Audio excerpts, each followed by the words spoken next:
Previously on the Ron Van Dam Show. You're going to meet the person of your dreams today. I'm very sex-driven, so don't be shocked or anything like that. I don't want to deal with that crap. And now, today's episode.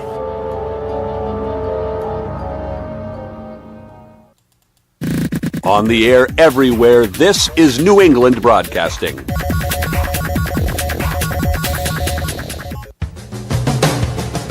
Good morning, good afternoon, good evening, good night. It's the Ron Van Dam Show. Hold on tight, things can get a bit weird, if you like that sort of thing.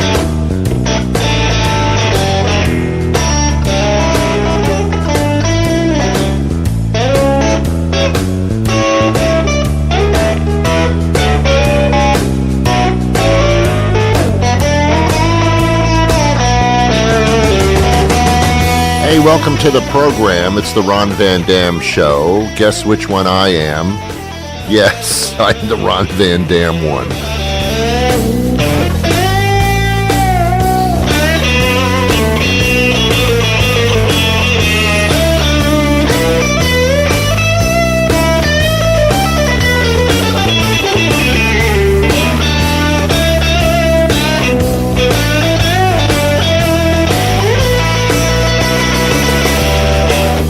I actually took a picture of my dinner last night. This is very strange. I always swore I would never do this, but I made a nice eggplant parmesan, and it was beautiful. I put it in the oven to get that little top crust on it where the cheese turns a little bit, brown, and threw some parsley on top. It was a beautiful looking eggplant parmesan casserole.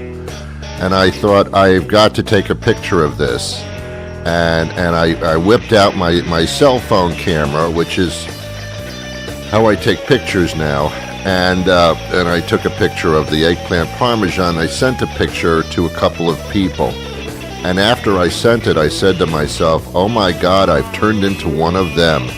I took a picture of my food, and I sent it to my friends. How stupid that is. How self-involved, superficial stupidity that is. What's next? Taking pictures of my penis and sending it to my friends with a little parsley on it?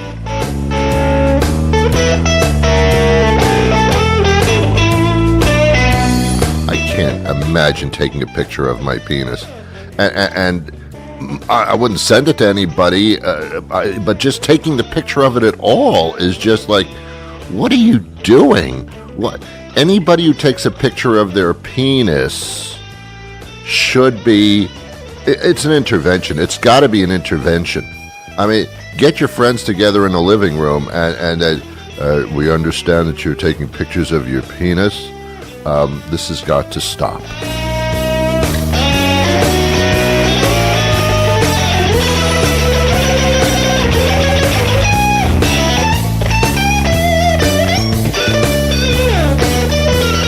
Only politicians should be taking pictures of their penis, because that's what they do.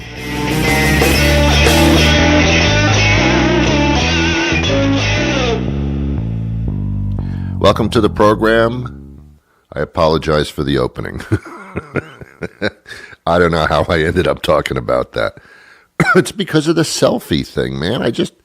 I feel so, just the word selfie is so selfish. It's so... Let's see, I want to take a picture. What can I take a picture of? That beautiful bluebird sitting in the tree? That attractive person who is just quite proud of themselves and they look attractive? Should I take a picture of the sunset, the beautiful sunset, the colors coming through the clouds? What should I... No, I'll take a picture of me. Just standing there. It's not even a portrait. It's not even sitting in a chair with a background, and putting it on a Christmas card. It's just a whim. Look at me. I'm just going to take a picture of me doing nothing. Because there's really, it's so absurd. Just the concept of it. Here's me standing in front of a tree. Here's me standing in front of the Statue of Liberty. Here's me standing in front of a brick wall. Here's me eating my eggplant parmesan. Here's me walking in the opposite direction of where I'm supposed to be going. Here's me touching a cat. Wow. What are you doing? What are you going to do with these pictures? Who are you going to show them to? Bob, come here. I want to show you some pictures on my cell phone. Sure. What are they? Well, here's me touching a cat. Here's me standing in front of a wall. Here's me eating spaghetti and getting spaghetti all over my face, Bob. My God. When I was younger, they had things called home movies. They were the worst thing ever. Home movies are great if it's just to be shown to your family. But if you're not in the home movie itself, it's the most boring thing ever. Bob, want to come over to the house tonight? Yeah, sure. What do you want to do? You want to play cards? Have a couple of beers? What do you want to do? No. I want to show you movies of me walking around. What? Yeah. I want to show you movies of me and the family doing our thing. You're not a member of the family. I want you to watch us do things.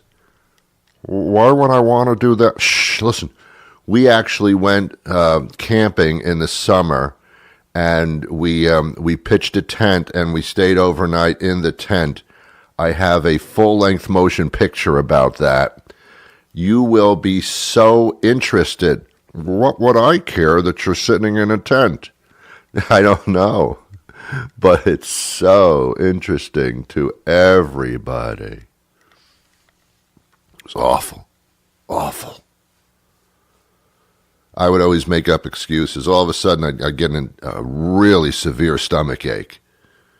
What's the matter, Bob? Oh, my stomach. Oh, as soon as you turn the projector on, my stomach really must have been something I ate, like food. I gotta go. I gotta stop off at the hospital. I'm sorry. I'd love to see your home movies, but I can't. My stomach's killing me. We can do it tomorrow night. Oh no, this will probably kill me. I'll be deceased by tomorrow. But you enjoy your movie. I don't know. I have no idea. I don't know why people are so into themselves. It's all this social media thing. It teaches us to look at our lives and make sure everybody else looks at them too. It used to be considered boring. We've killed a lot of things in this country recently. We've killed democracy. We've killed the deficit by making it so deep we don't even have shovels to dig our way out. And we've killed decency. We've killed modesty. I can't. I can't go on Facebook. Now, I have not been on Facebook now for 3/4 of a year. And I'm not exaggerating. I mean, I've peeked at it every once in a while. But as soon as I peek at it, I leave Facebook. It's like you have a bad experience eating clams. You try to eat a clam again, but then you open it up and you see that little piece of snot sitting on top of the shell. And you go, I can't. And you don't. That's what Facebook is to me. One gigantic clam. And when I approach the Facebook and I see the first post of a woman that I know standing there with her young child saying something very nice, I start to throw up. That's not my child. You're an acquaintance of mine. What the hell do I care that you're standing there with your child? Good. What do you want me to do? Oh, I see. I'm supposed to go down to that little heart that's under the image, click on it as if I like it. Guess what? It's not that I don't like it. It's that I don't care. Why do I have to indicate? You send me a picture, I have to indicate whether I like it or not? Is this a survey? Are we taking a national poll on how many people like you standing next to your little child? Come on, man. What did we do to ourselves? What have we reduced ourselves to? Who started this thing? Zuckerberg, you asshole. What the hell did you do? I'm very mad at Facebook. Facebook doesn't know how big it is. Facebook helped fuck up the 2016 election by letting Russia bots into the system and not checking it out, figuring, well, anybody can put anything on Facebook. Oh, really?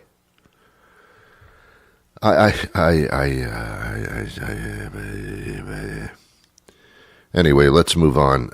You're listening to the Ron Van Dam Show. It's not my purpose to bore you, but if you give me your email address, I will send you a picture of me petting a cow. I went to a state fair I think it was last August. It was like almost a year ago, and there was a cow standing there, and I petted the cow with my hand. Is that a word? I petted it. And I took a picture of it as I was petting it, and I find this to be the most important thing I can ever send you. I don't know what your reaction will be to it, but who cares? I'm petting a cow. Seriously, man. It's fantastic. Have you ever petted a cow? It's nice. Yeah. Nice stuff. Oh! I know. Nobody pets a cow. Nobody pets a cow like I do. Listening to the Ron Van Dam Show is like realizing that you put your underwear on backwards this morning. It's wrong, but it doesn't feel bad, and it's not like anyone's ever gonna find out, so just go with it. This is the Ron Van Dam Show on New England Broadcasting. What's the deal with face recognition? This is a feature that's on my cell phone. And rather than me typing in like 4 numbers and then I can get into my phone, that's the security on the lock screen. Now there's facial recognition. My phone recognizes my face. Well, you should know it by now. I'm scared of face recognition. My phone's looking at my face. I don't mind looking at my phone. I don't want my phone looking at me. That's freaky. Apparently when I put my face in front of my phone, which is something I think I have to do to look at it, my phone is intelligent enough to say, hey, it's Ron. And my phone's also intelligent enough to say, hey, wait a minute. You're not Ron. Whew, that's too much.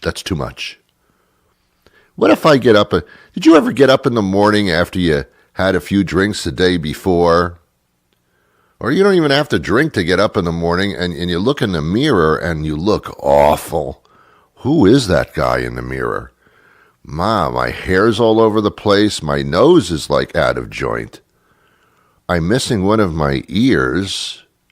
There's blotches all over my face. The snot dripping out of my nose has hardened on my lip. I look horrible. One eye is open, the other isn't. Not by choice. I look horrible. Who is that person in the mirror? I'm scared that if I pick up my phone, that my phone's going to say, I don't know who you are. Who is that? Phone, it's me. It's Ron. It's your owner. It's your man. I'm your man. Phone, it's me. Let me in. You're not Ron. I don't know who you are, but you're not Ron. Ron's a very handsome, sophisticated individual. I don't know who you are. You're a bum that picked up Ron's phone. No, it's me, I swear. Ask me questions. Ask me questions. Ask me where I live. Ask me who my favorite teacher is. Ask me what the name of my pet is. Please, let's go back to the pet thing. I can't. You put me on facial recognition. I don't recognize you. You're not coming into the phone. But I have to use you. Can I put in like a... Can you do a number code? I'd love to do a number code, but I can't because you set me on facial recognition and I don't recognize you. I recognize the senator from Maryland, but I don't recognize you. Sorry, go elsewhere. Oh, no, please let me in. It's me. It's Ron. Look at me. No, I cannot let you in. You are not Ron. You look nothing like Ron. Ron has 2 ears. You do not. I'm sorry. You cannot come into my kingdom. Facial recognition? Get out of here. What are you talking about? I used to watch those movies where to get into the high security facility, you had to put your finger up on a pad and the pad would recognize your fingerprint because everybody's got different fingerprints. Really? Does everybody have a different fingerprint? That's a lot of fingerprints. How's that possible? How could everybody have different lines in their fingers or their figures? Everybody has a different pattern of fingerprints. I can't. There's the probability of 2 having the same fingerprint is, I think, quite high. So they put their finger on the pad and the door slides open, and it's like, wow, it's recognized my fingers. I don't like that. I don't like machines recognizing parts of my body. Someday they're going to ask me to drop my pants and stick my penis in a little hollowed out area in the door. Stick your penis here, and we'll see. We're doing penis recognition. Well, yeah, but I just came in from the swimming pool and I'm cold, and you got to stick something in there, man. That's how we do it here. Well, how do you let the women in? We don't. Oh my God, this is awful. This is awful. That would be interesting for a men's club, just penis recognition. They don't let women in. That's crazy, man. That's where we're going. We're going backwards in society. Did you know that? We're going backwards. You think we're progressing. We're going backwards. Totally backwards. I think like in about 200 years, we'll be living in caves again. I really think that's the case. We'll be back to slavery. We'll be back to taking various religious groups and putting them in certain sections, and we're going back to that. We're going back to separatism. Instead of uniting us all, who is dividing us on purpose. Because when the smoke clears, this Trump guy will just be standing there going, I've divided you and now I shall conquer. Very, very popular phrase. United we stand, divided we fall. We're divided, we're falling. Ron, how did you make this all political? How did you do that? Oh, well, I'm a master at it. I know what I'm doing. It's not my first rodeo. It's my favorite phrase. I've said it before. It means nothing face value-wise, but when you think about it, it's not my first rodeo. Wow. It's like I've been here before. You can't fool me. This isn't my first time. It's not my first rodeo. And I've told you the only thing on my bucket list is to go to a rodeo, sit through the rodeo, which would be appallingly horrible, and then a week later, go back to the rodeo for a second time, sit there in the audience, stand up and yell, hey, it's not my first rodeo. I would love to do that, because then I could say that phrase literally. My question is, why is that phrase only talking about rodeos? something that nobody goes to begin with, or not a lot of people. I mean, why can't you just like get in a taxi cab, go somewhere, the next day, flag down another taxi cab, get in a taxi cab and say to the taxi cab driver, hey, it's not my first taxi cab. Why can't you do that?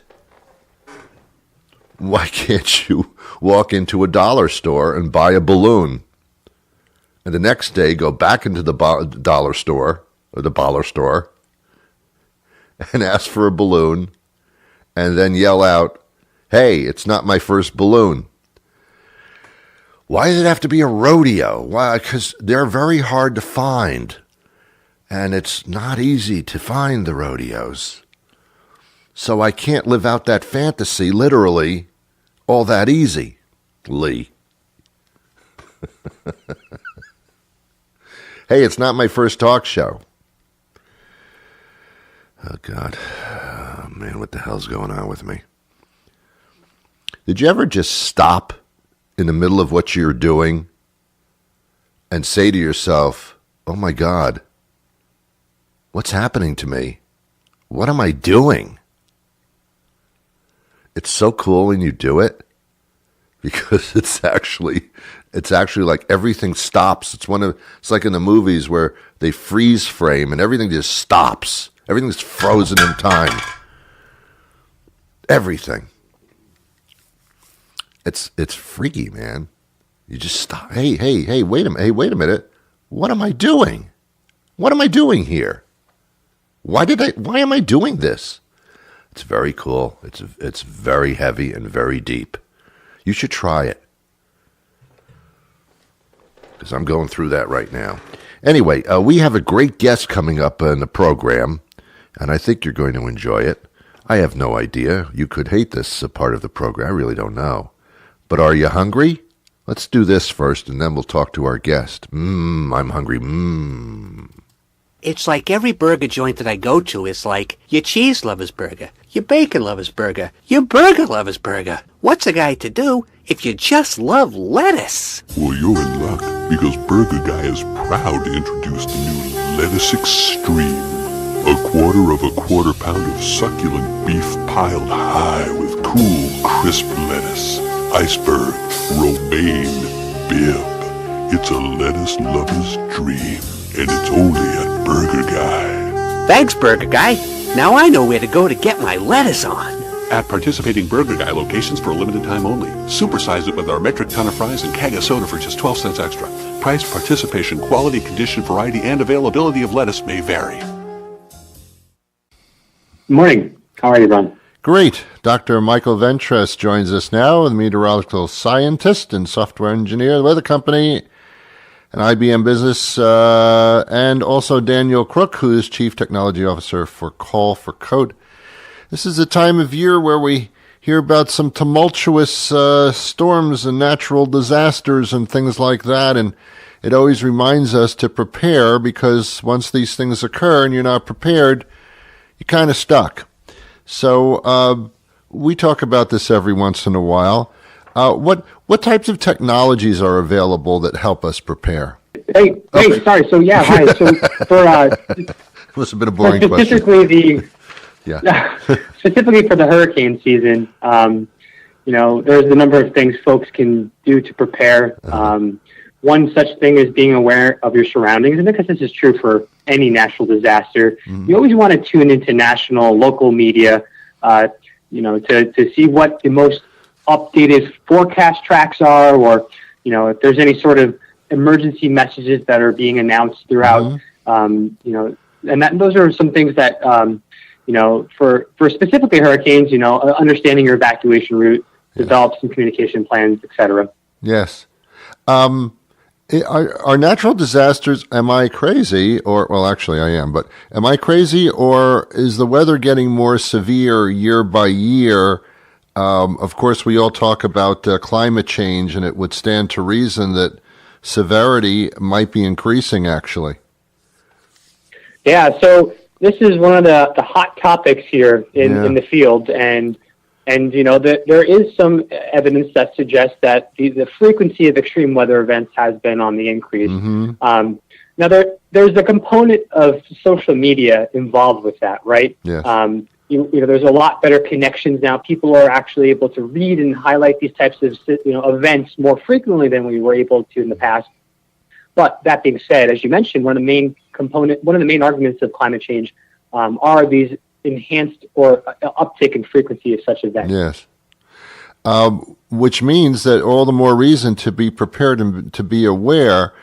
I know that these days with social media and everybody having cell phones, you can actually get notifications of something approaching that actually interrupts your phone and gives you a signal, that kind of thing, which we didn't have before. Exactly. And that's one thing that, the weather company, one of our consumer products, weather.com or the weather.com app, we actually have the alerting system as an option for users. So, but there's other, the government will also issue such warnings as well. Yeah. Okay. Let's talk about a couple of projects that I hear the names of, but I don't know exactly what they are. And the first is Call for Code. What is that? So Call for Code, it's a yearly competition. It challenges the world's 23 million developers to use their increasingly important skills, such as developing those mobile apps, to address some of the world's largest problems, such as natural disasters. Okay, good. All right. And then I'm also hearing another phrase which is interesting, and that is Project OWL. What is that? So Project OWL won last year's Call for Code competition, and we recently worked with them to take their solution, which quickly and temporarily restores communications in areas affected by natural disasters. We helped them test that in 5 locations around Puerto Rico, lots of different areas from the cities to the mountains to the coastal areas. So the goal for their project is to get from 0 to just 1% connectivity, which is enough for communities to express the needs they have to first responders. What is considered to be a severe weather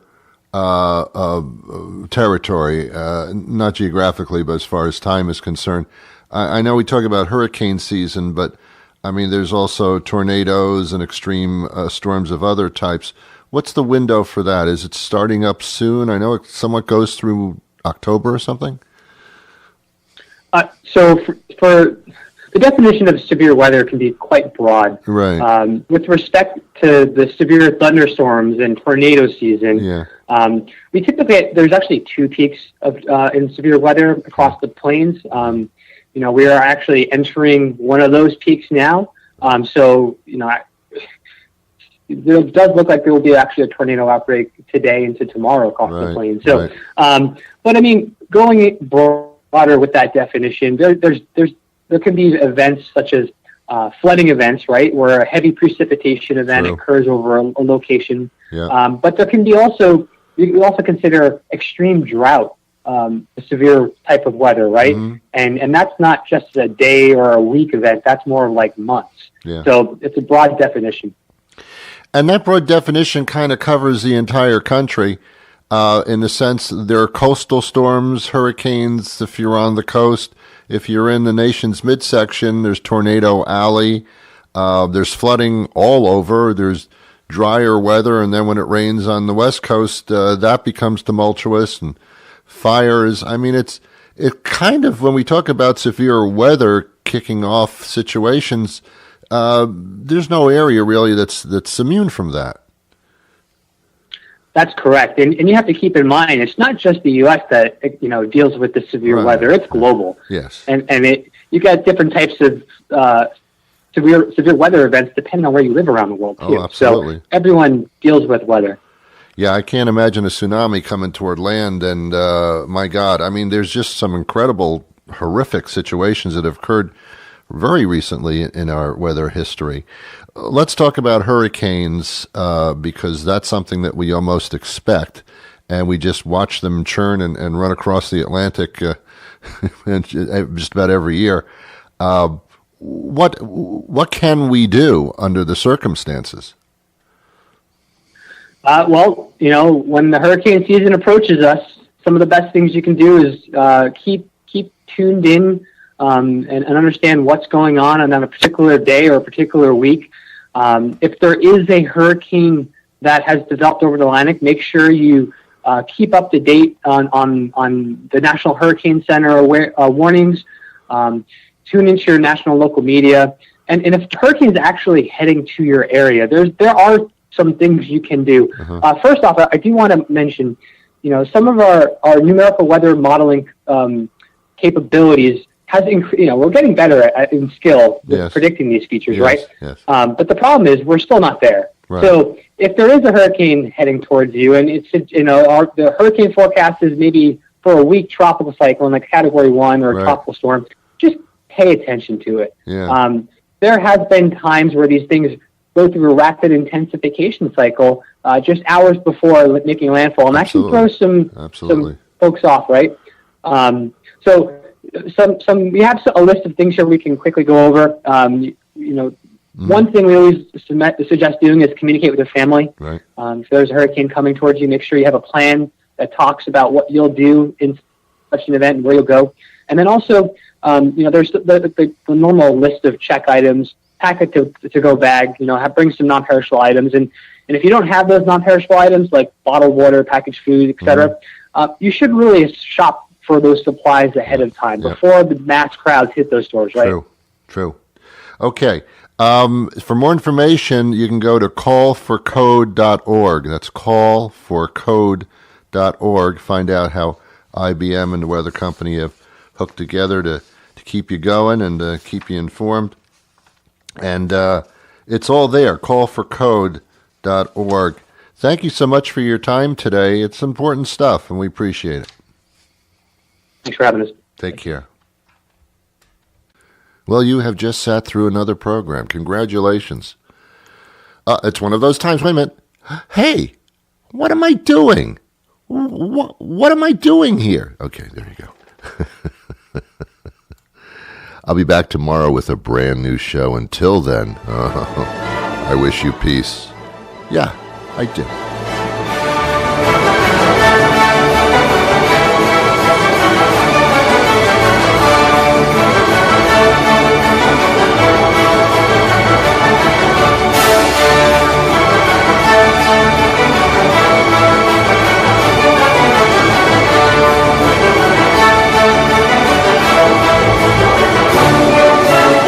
Come on, everybody, sing the words.